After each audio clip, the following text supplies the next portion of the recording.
in the tongue. Stop making these little nasty jokes and jabs at people. Too often I'm here, and being around plenty of people and all this stuff, people have a very impossible time trying to say anything positive to somebody, even somebody that they claim to be friends with or like. I often hear people come up and say, man, you ugly, bro, you ugly, you stupid, man, you can't do anything right. And it's almost as if they are not even thinking about what they're saying, because they're not.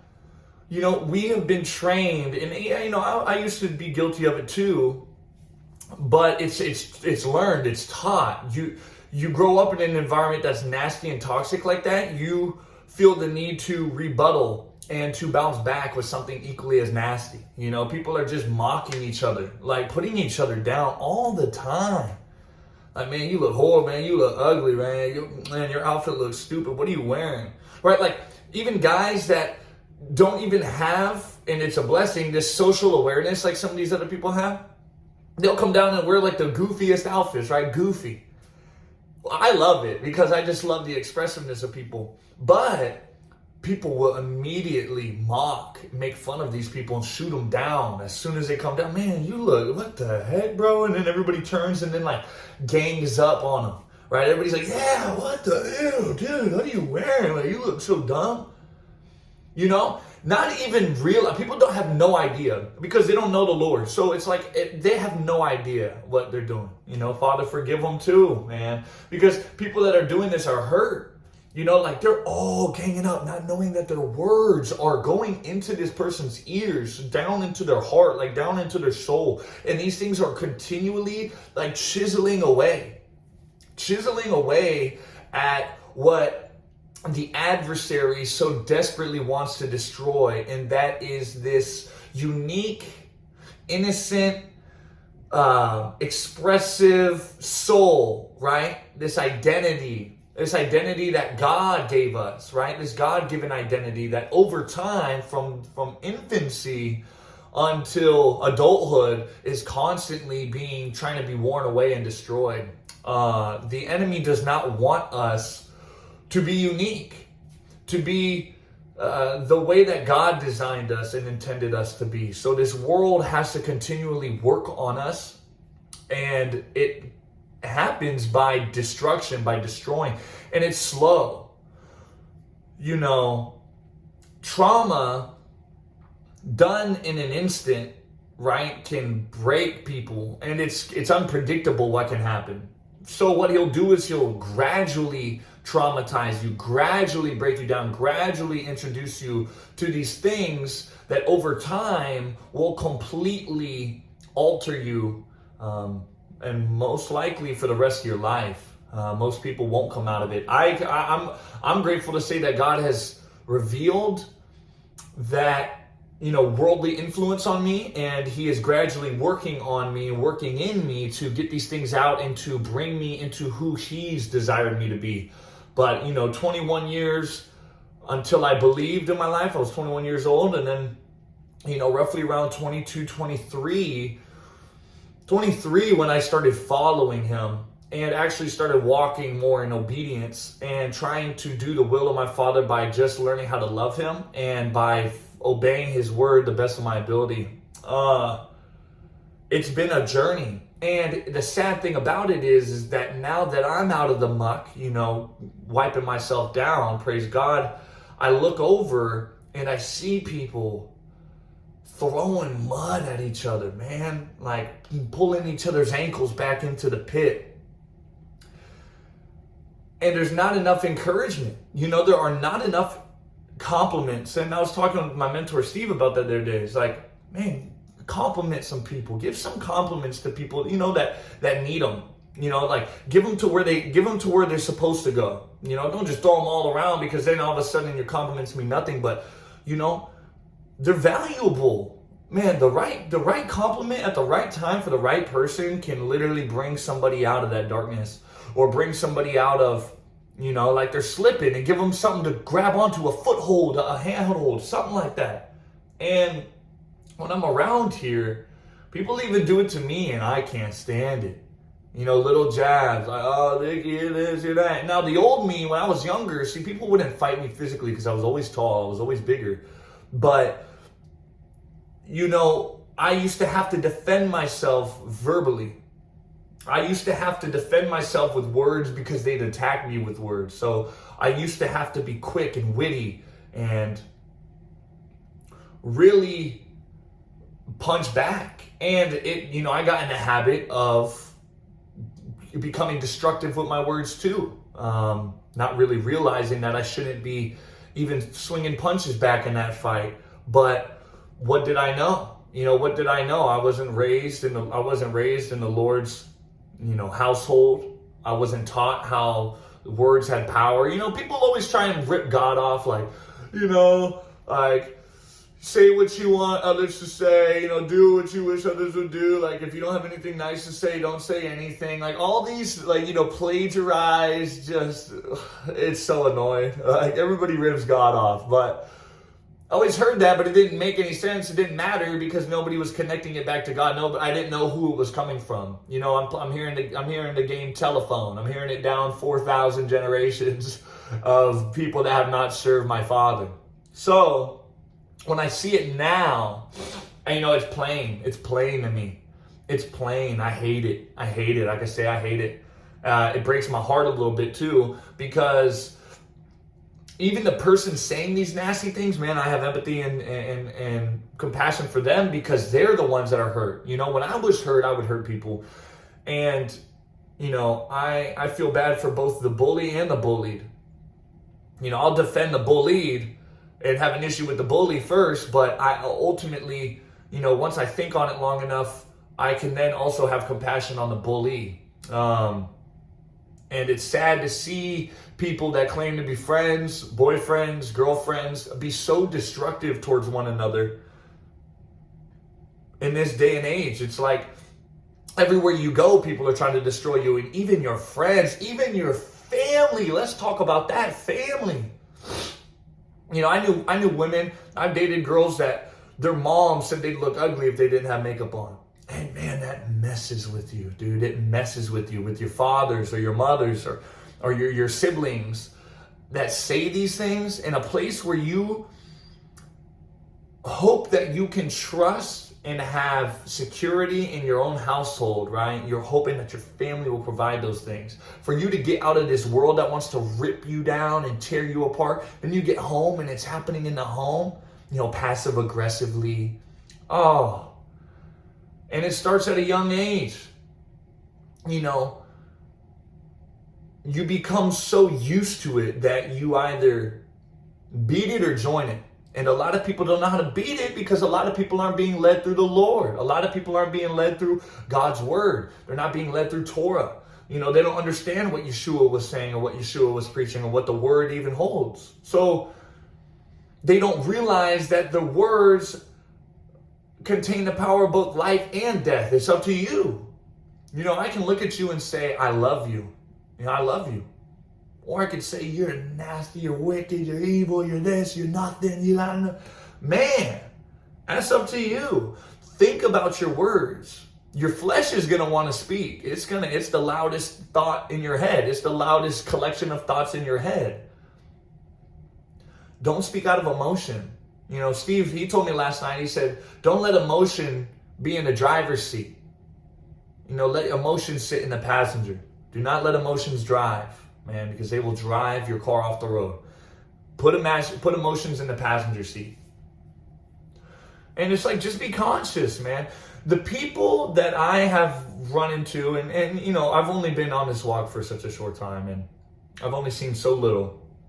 But I've seen the people that are counted out, the people that the rest of the group, so there's a guy here, right? Let's just say his name is Tom. Tom is talked down upon by everybody. They all think Tom's a failure, that he is unworthy, that he is a terrible human being, that he's a waste of this, a waste of that, and all these things, and that he can't do anything right, that everything he touches falls apart. And, I got to talk to him yesterday and like, dude, this guy, I like him the most out of everybody. Because if somebody's going to be said to this or that or that, well, I remember at the point in my life when I was called all those things, when people looked at me and said all those things about me. And I can relate to those guys. I can relate to them. I can relate to the failures, to the scapegoats. I can relate to those that are being, so to speak, crucified by the masses. I can relate to them because they are face to face with their imperfections. They're face to face with their mortality, right? With their human limitations, with their very, insurmountable, I can't even find the words, but just their humanity, right? Like they're imperfect, that that we fail, that we make a lot of mistakes, that we are not that great, that we are actually really in need of help. We're really in need of help. And him, he's at that point, he's looking at himself in the mirror, he's seeing it. But the world, the enemy, is trying to use it in a way to crush him, right? Trying to crush him with it and just pancake it on. But it's like the Lord led me to go like, support this guy. Man, if everybody's against him, I'm with him, right? And he hasn't done nothing wrong. It's just, this place isn't for him. It's just not for him. And I was just having a talk with him, like, man, when I was out at college, I was playing football, man, I lost my scholarship, my grades. Because of my grades, I was academically suspended, I was athletically suspended, I got kicked out of school, I had to reappeal, I got in, but it just wasn't for me, man. I was at the end of the road, I couldn't force it any longer. I made everybody else look like I looked like a failure, right? My parents, I'd promised them I'd give it all. Now I look like a liar and this and that. And it's just like, man, I needed to hit rock bottom, Tom. I needed to hit rock bottom. This is the place where I could see myself and be like, man, I need help, but I've done everything else. So let me turn to God. God, please, if you're real, help me, right? And God is calling Tom at 19, just like he was calling me at 21. God's always calling, so it's not like he just started ringing his phone, but I could, all of my distractions and all the pleasures had crumbled to the ground in this city, and the last thing standing was this little phone booth, and I could actually hear the ring this time. I could actually hear the phone ring. And I walked over to the telephone booth and answered God's call, and everything changed. Praise God. Adonai saved me. He saved me. And he was always extending his hand, always extending the lifesaver, always extending the extraction ladder, from the helicopter, just getting evac'd out of there. But I never wanted to grab on because I kept grabbing on to all these other false escapes.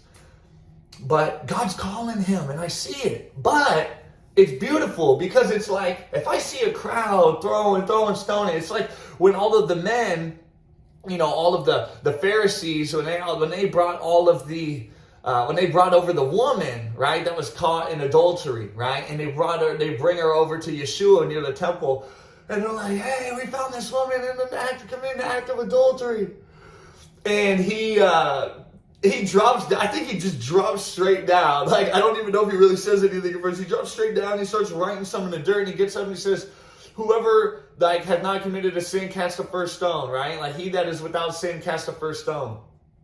And they start kind of leaving, right? And then he drops down and starts writing more. And from the oldest all the way to the youngest, all of the men start leaving and just start fleeing the area. And then at the end, Yeshua gets up and it's just him and the female.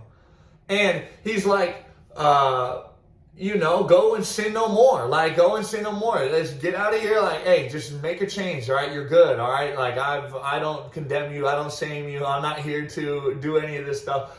Just, hey, go and sin no more. So it's like, if I see a crowd around, hey, I'm more interested in who are they pitting up against, because I can bank on the fact that the people are using somebody as a scapegoat so that they can look and view themselves as more holy than they are. They can see that, that's the bad person, that's the evil guy, he's this, she's that, blah, blah, blah, but it's really them. If everybody would have that same mentality of pointing the blame at everybody else and actually pointing at themselves, everything would, get better. And that's where Tom is at. He's like, man, it's me. Man, I've been my own problem. I've been making all my own mistakes. I am the issue. I told him, I said, hey, when I got back from California, when I got back from Pennsylvania out of college and I was done, I had dropped out. It was the end of the spring semester of my second year. I was out, and in my heart, I was done no matter what. My dad had no idea because I was afraid to call him. I was afraid to tell him I quit football. He's a full ride scholarship to University of Virginia back in the 70s as a quarterback. Like, he had high expectations for me. My dad wanted me to be an athlete. God wanted me to be a soldier. But, I was on my way, and that was all my father knew, so I don't blame him at all. And this is the thing. Quit blaming your parents for things that they don't know either. Obviously, the parents are the ones to be held accountable for the children. That's just how God's going to go about this. But it's like, forgive your family. Like my dad, once I realized I didn't like sports, what, am I going to be bitter at him because now he put me into sports and I spent all these years playing sports? No, I'm not. I forgive my dad. I love him. That's all he knew. His dad was a Marine, but my dad wasn't. So he didn't know about this military life. So when I get back from school and I tell him, hey, I'm done playing football, my mom's like, hey, let's just, give him some time. Let's just not tell him yet, whatever. I get in the car from the airport. I literally land in LAX. I'm at the pickup. I get in the car. I am immediately convicted to tell him. God immediately puts on my heart. He said, you're going to let him know right here. Let's face this. Let's rip the Band-Aid off and let's do this. It's going to be rough. And it was. But I couldn't help but tell my dad right then and there, I'm done playing football and I've dropped out of school and, I'm willing to face life however it's going to come, with that decision. And that was huge, I dated my best friend's sister. My best friend had 5 other brothers.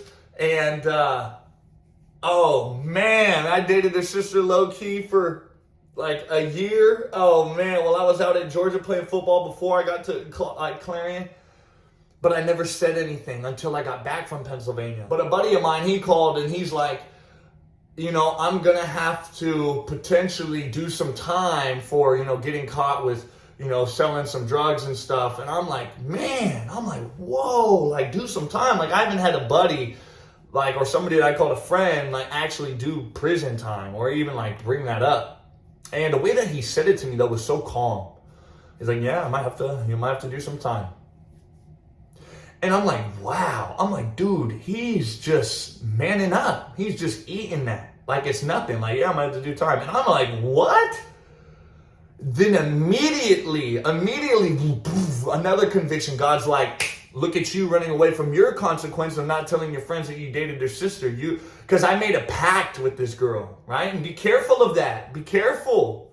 Making promises and pacts against God, right? We'll never tell. We said we'd never tell anybody. We die with that secret. And she was holding up her end. I was holding up mine. But ultimately, in the end, I was the only one pursuing God in truth. And in order to get closer to God, I have to do away with the lies and bring the truth to the light. The things done in darkness will come to the light. And man, did they come to the light in full-blown fashion, because I immediately called the oldest brother, the alpha brother of the family. He's not even the oldest, but he's the alpha. He's the one that has become the head of all the brothers, And I called him. He was at Disneyland. And man, you better believe I had temptations to just call him later. I'll call him later. He's at Disneyland with his daughters. What am I going to mess up his day? I could hear the enemy, the flesh, all try to say these things. And I'm like, no, dude, I'm messing up Disneyland, I guess. And this is a consequence of my action, And, do it. And I remember just already bawling, trying to get the words out and muster it. I'm about to head into work at Yard House at the Irvine Spectrum. And I remember just crying, telling him the truth. And it was not good. Let's just say that. Eventually he hangs up, and my best friend, the one that's my age of the brothers, he calls me. And he's like, wow, he's driving. He put the phone down in the center console and just, whoo, we're on FaceTime. Whoo! I was bawling. I told him too. I told him, man, in order for me to get closer to God, I have to do this. I had to say this. I'm sorry. I apologize. And it was horrible. They never talked to me again after that. But, it is what it is. And it was beautiful. I went into work. I was like 0.1 second early. Like we worked up for Yard House. They're owned by Darden, this huge corporation. They have a system to check you in, which is like a computer system, is like checking times. It's not mom and pop shop, write it on a note and you're good. Like, no, like if you're late by a second, you're late by a second. The system has no, it has no, what's the word? I don't know, you know the word. Like there's no leeway, it's not going to forgive. There's no forgiveness with this system. And, yes, but it freed me. Woo!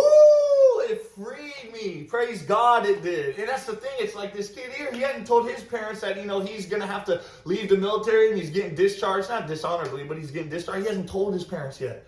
And I'm like, man, go tell them. Go tell them for yourself, man, for yourself. Like, this is what it is, man. Face it. This ain't for me, Mom. Like, this ain't for me. I messed up, but it's okay. I'm gonna go find what it is for me, and I'm gonna end here strong. And I know I couldn't do it, but it's okay. Like, it's okay. I'm moving forward. I'm 19. I'm figuring it out. I know that this isn't for me, so I know that now it's helping limit what might be for me. It's helping me find what is for me by counting out the things that aren't.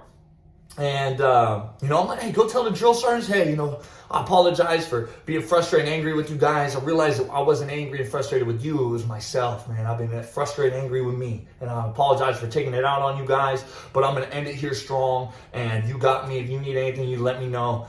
And, God is speaking to this guy. And he's calling. God's calling. You just have to humble yourself. You got to humble yourself. You have to. You have to. In order to come to God, you have to humble yourself. Man, I was at rock bottom, man. I was like, I need help. Everything I touch falls apart. I can't do anything right, God. Please, if you're real, help me. Like, genuinely help me. I'm willing to call out to you.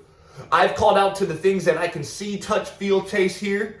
I'm willing to call out to the one that I can't, right? In faith, right? In faith.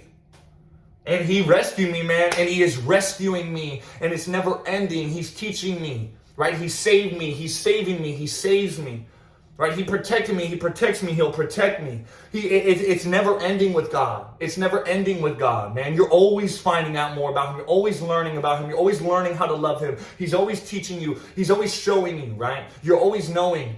It's amazing. It's amazing. And so it's just a blessing to now be on God's team, to now be conscious of the power of the tongue, the power of your actions, right? The power of your intentions, and how to then be like a medic, a spiritual medic to people out in this field, and to love them, not just love them with words, but love them with actions, and to do both, and how powerful both are. For God spoke everything into an existence. So speak life into people, speak life to people, speak life around people. Do things that bring life to things, add life to things. Be a giver of life, be a source of life, be a seed of God, a child of God. God is life. God is love. So literally just get out of God's way, become obedient to him, and you're going to be like a medic, Now, a medic in the military also still has a rifle on him at all times. So you're going to have to, build and destroy when it's suitable. When it's suitable. In order for a person with a sickly leg, a diseased leg, a leg that's been really damaged and really whatever, or really diseased or really anything, there comes a point where you might have to amputate it. Now, that sounds, you're going to have to cut a leg off. But in order to save that person, or to save to preserve that person, you're going to have to do some damage. And cut the leg off to then protect and seal off the rest of the person, right? For Jesus said it's better for you to pluck your own eye out than for your eye to take your whole body to hell, right? It's something similar to that. It's like, there's gonna have to be times where you amputate, in the field. And it's gonna, I can't imagine amputation ever looks good. So it's not going to look great when it's time to amputate, but there's a time to, heal and seal a wound. There's time to, provide a spiritual painkiller to people, to be there to comfort people. There's a time for that as well. And so just be ready. Just be on the battlefield. just be out on the battlefield and await God's orders. Being a soldier is beautiful because all you got to do is just follow orders. Just receive them and execute. Receive, execute, receive, execute, receive, execute. And that's how it is walking with God. Wow, that's a beautiful revelation. It's so simple, but God will continue to confound you with simplicity. He'll continue to reveal himself. You're expecting something so crazy and complex and stuff because we as humans overthink and we want too much, and too much isn't even a little anyways. But God will teach you in the most simple, most gentle way. So just be ready. The battlefield isn't just with a United States Army soldier uniform or a Marine. It's not just with a police officer, a firefighter, or a nurse. It's with an apron at Starbucks. It's with a collared shirt at a firm. It's at a gas station. It's wherever. So just be ready to serve God on the battlefield of life. Steve, he's illustrated that in my mind. And yeah, give it all you got. Be a medic for God. Be a medic for God. And be ready to heal, soothe, comfort, and restore people, restore life. You might even be able to witness God bring people back from the dead through you, spiritually. And sure, maybe even physically. But you won't know until you put yourself out there. Willfully, God, use me today. God, I want to be your vessel. God, help me. God, help me see the world the way you want me to see it. Help me speak the way you want me to speak. Help me act the way you want me to act. Show me the way you want me to be, Father. None of me, all of you. Let your will be done in my life. And, let's do this thing, God. Let's do this thing. Take the wheel and I'll give you all I got. And let's get out there and, give them heaven. Let's give them heaven. My mentor, he told me something I'll never forget. Give them heaven because it might be the only heaven they ever experience. Give them heaven. Give them heaven. In a world where most people will not experience an eternity with God, but one without, man, let them see the love of God here. Let them taste it. Let them feel it. Let them see it. Let them touch it. Give them heaven. So I say that encouragingly. May the Lord be with you guys. Get out in that battlefield, suit up spiritually with the armor of God, with a sincere and willing heart. And just be patient. Be patient, okay? Be patient. I don't care what's going on, man. I've been in this faith for but a blink of an eye. And I can't expect myself to be a special forces ranger for God yet. I'm just a little grunt, a little private grunt. So take it one step at a time. Just obey the orders and the commands that you get at the level you're at, whether it's sitting on Firewatch, sitting in a Humvee, just making sure radio signals stay up. You don't need to be the guy kicking doors in, saving lives, dropping in covert ops, rescuing hostages. You don't need to be that yet. Maybe one day you will, but just be patient and trust that God will put you in the place you need to be in his army, and that you will make the impact that he desires for you to make, and it will fulfill you to the fullest, So put away your expectations, put away your desires and your wants, and learn to desire what God desires, and, just go with the flow. Get out of God's way and go with God and go with the flow and let him lead and just follow the orders. So I love you guys, Thank the Lord for this platform and the ability to talk to you. May the Lord shine his face upon you. May this have, taught or revealed anything to you personally in your life.